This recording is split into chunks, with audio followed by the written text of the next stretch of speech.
Welcome to the Spunky Spirit Podcast. I'm your host, psychic medium Carrie Muggs. This is where we learn all things spirit, everything from spiritual gifts, awakenings, ghosts, aliens, and starseeds. Nothing is untouchable, but always fun and spunky. I am honored to be on this spiritual journey with you, so make sure you hit the subscribe button so you never miss an episode.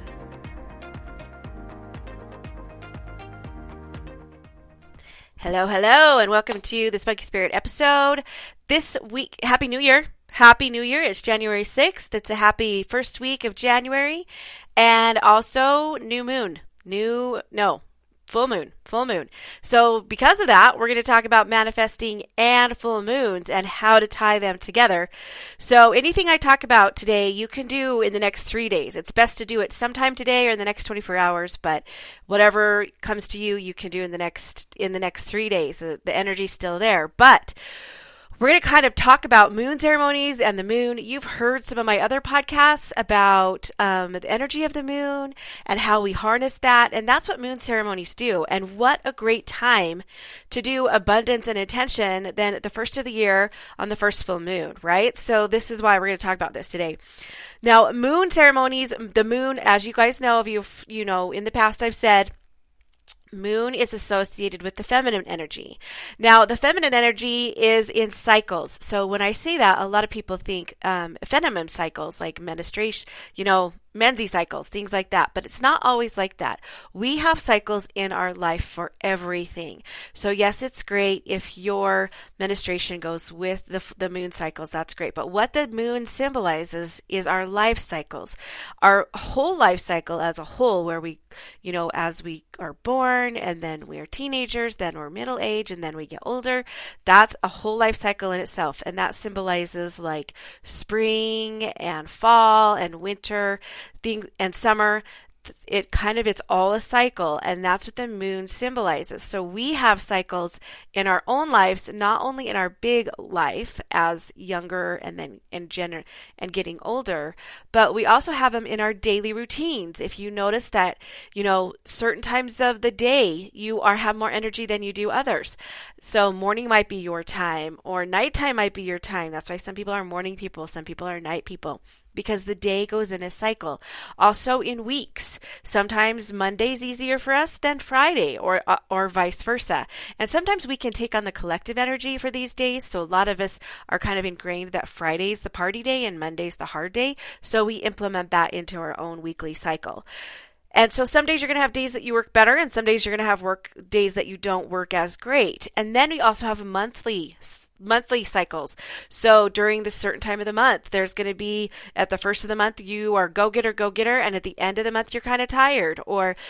So I guess the trick is to try and figure out your cycles. And I know for me, when the first of the month hits, I'm all business. I got a money business. I got to figure out investing. I got to figure out how to help others, help people more. I got to put myself out there more.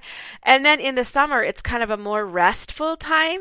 And then in the fall, it's like it's like a new beginning. It's a new beginning. That's where I kind of reset and look at the things that I've done in the past year, and then it starts all over again. So I know, like certain times of the year, I feel like I do better at doing readings than I do others.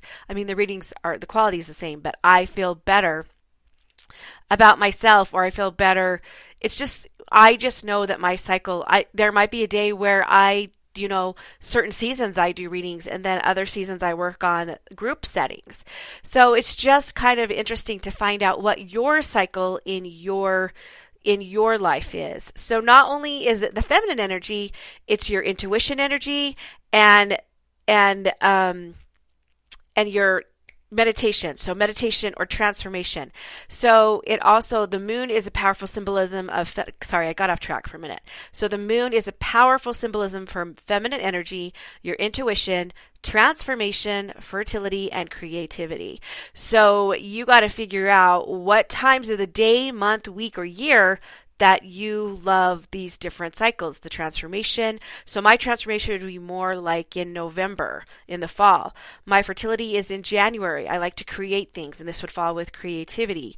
So follow, and my fertility and creativity to me are the same. So just kind of figure out because what happens is the full moon. So the best phone, I need to put it on I need to put on do not disturb. So the moon is, as I was saying, it's for feminine, it's transformation, fertility, and creativity. So what is great is when you set intentions or you set some things that you want to do or you want to create these things in your life for abundance, it's great to harness on the full moon energy because we all know it's there, right?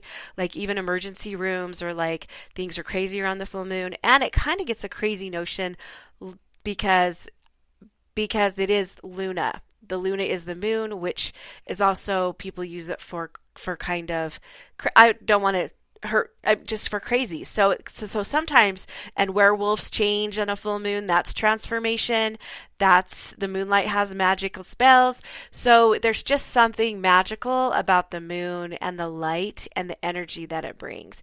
And it's just so great that we can harness that energy because the moon energy just excels whatever energy you hold. It just kind of excels that, or it expounds on that. I don't know what word I'm looking for, but it expels and expounds on that. It just creates more of it. There have been ancient moon ceremonies forever. I think Google said something like 400,000 years or something like that, or it could have been cycles. But during the ancient moon ceremonies, they would sing and they would chant and they would use drumming and they would use dancing. And a lot of times they would offer things to the moon or to spirit or to the universe. And I thought this was interesting because when I made my drum, I got a moose hide, and because I was to show respect and gratefulness for the moose hide, when we went down and put it in the river and soaked it in the river to help it do whatever it needed to do, we also made an offering and put little seedlings in the river to help the river flourish. It was good for the river. And so not only did whatever we took, we also gave. And I thought that was super interesting. And I think that when you do moon ceremonies, you need to think about that. And so it'd be interesting to do. So when you sit down and do intentions or moon ceremonies, it's nice to ask and have intention and create and ask for that energy from the moon, but also offer something back like food or jewelry or beads or crystals or anything like that. You can put that on your moon altar or on your altar, whatever you want to do. Now, also too, the moon helps you. It's believed that the moon helps you connect with nature, your ancestors, and your spiritual team. So a lot of times it's to connect to your past loved ones and to help them, help. A lot of times it's about connecting. So when I looked up full moon, it says the full moon is believed to be powerful in helping manifest intentions, goals, and desires. The increased energy and brightness of the full moon can help increase creativity, focus, and motivation while adding in banishing blocks, which I thought was interesting. So it can help banish blocks too. So if your intention is to get rid of blocks, you can use that, harness in the moon's energy to do that. And overcome disappointments. You can harness the moon's energy to do that. It can also increase your clarity on what you want to manifest and your connection to the divine and your connection to your spirit guides. And it can also be a provider to help you with your spiritual growth by taking the time to sit outside under the light of a full moon and reflect on what you want to manifest and ask for guidance from the divine. You can open yourself up to receive the messages from the universe that can help you manifest and desire, because you're already having that intention and you're already having that ceremony and you're harnessing the moon's energy to help you do that. So I thought that was so interesting. I thought that was so awesome. So you can do any kind of ceremony or any kind of intention setting anytime you want. But sometimes it's best when it is done. Sometimes the reason why it helps when you do during a full moon is because you harness that energy from the moon, that magic from the moon, that light from the moon. So when you can do any kind of moon ceremony you want to do. There are lots of different things. You can do a card reading for your moon ceremony. You can light candles and you can do a card reading. Now, if you do, when I do my card reading for on a full moon, I use the Moonology deck by Yasmin Boland, and I'll put the links down below in the show notes. But also too, she has a new one that I found that I love, and I'm going to use it for Carrie Connects on Monday. But it is the Moonology Manifestation Oracle cards. So it helps to manifest. So I'll put a link below on that too. Now, my suggestion is when you do some sort of moon ceremony, I bring in all 4 elements. So if you can do grounding outside, and you can light candles, or you can do it in water, and I always try and implement the 4 elements at the same time. Saging is, you count that as air, fire, and ground. So because sage comes from the earth, the fire, you burn it, and the air blows the smoke. So you can use all 3 of that. That counts as all 3, and then you can somehow implement water. You can use an intention spray, like a prosperous spray or a gratitude spray, something that you've kind of even made yourself or put a blessing over and spray it. You can use whatever you want. There are no rules on how to do a moon ceremony. So some suggestions that I give, all of you guys know that I have wish paper. I like to use wish paper during moon ceremonies too. I'll put a link on my Amazon. I'll put a link down at the show notes so you can get a link to that too. It's really light paper that you write stuff on. I usually write the things that I want to let go of, and then I burn it and it flies up in the air. It's the coolest thing ever. So you can get wish paper and do that. Some suggestions, I'm going to give you like 3 different things, but just remember, you can do whatever you want to do for a moon ceremony. There are no rules. You get to make it up on your own. But there's a full moon meditation. This one, you can make space to meditate, sage around you, use those elements. And then for right now, it would be a great time, if you did it this time, to reflect on the current cycle that you just went through, like last year, all the things that, reflect on 2022, and then visualize the things that you want to do differently, or connect with the energy of the moon and set intentions for the next coming month or the next coming year. So you can always say, okay, this is what happened last month, this is how I want to change that, or this is my intentions. So right now is a perfect time to do it for the year, right? Then the next one that's called a full moon meditation. This one is called a moon ritual of abundance. And so this one, during a full moon, you can write down all of your wishes. You can journal. So you can journal or visualize, whichever one you want to do better. So if I say visualize, you can also journal it. Okay.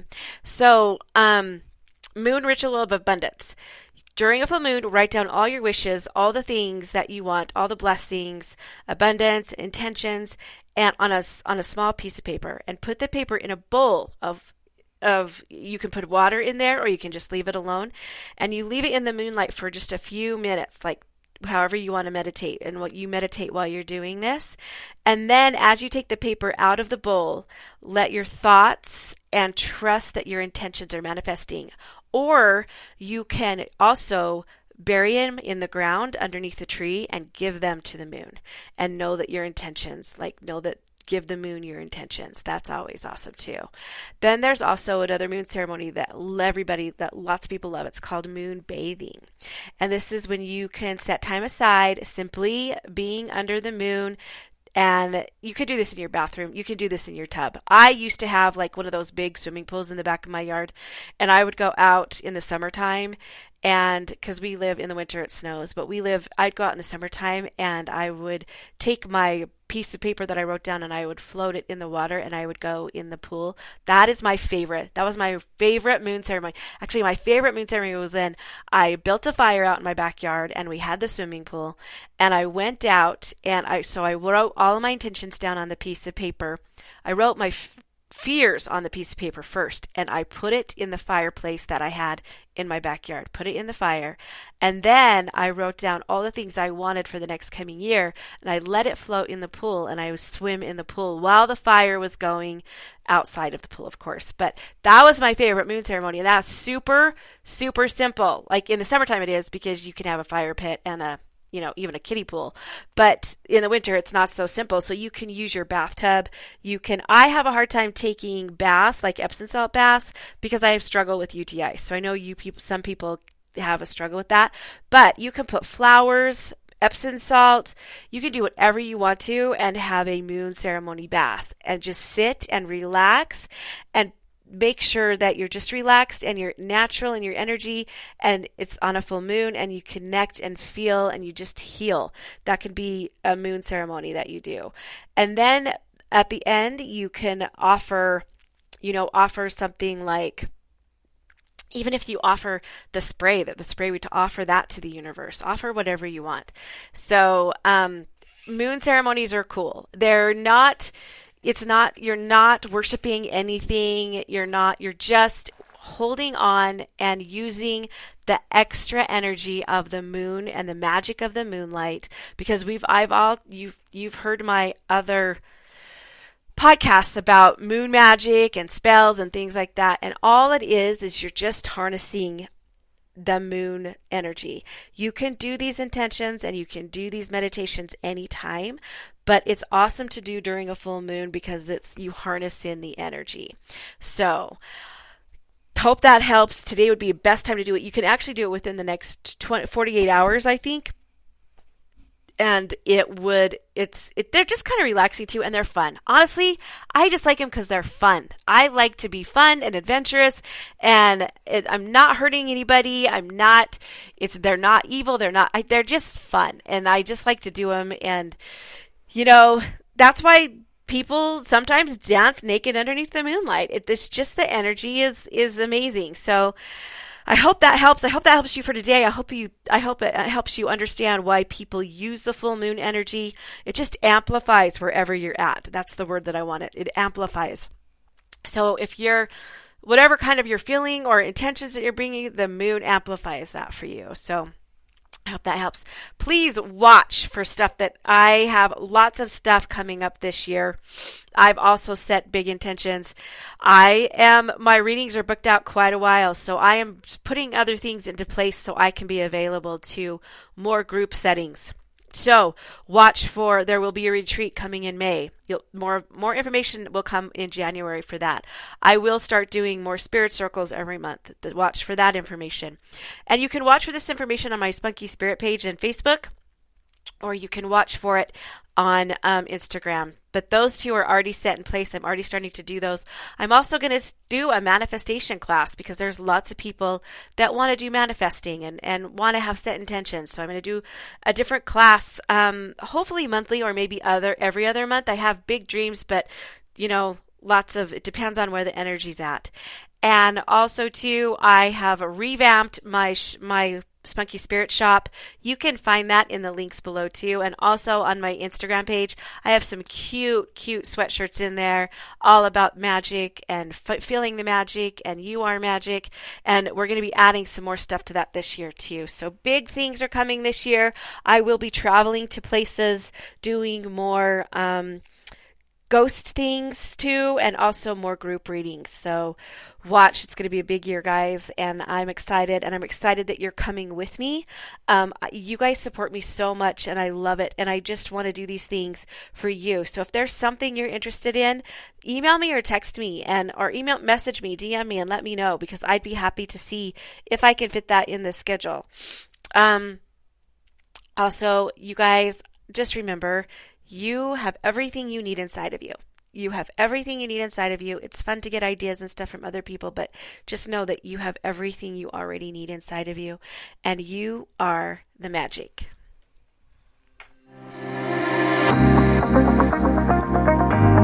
If you liked this podcast, please hit subscribe button so you never miss an episode.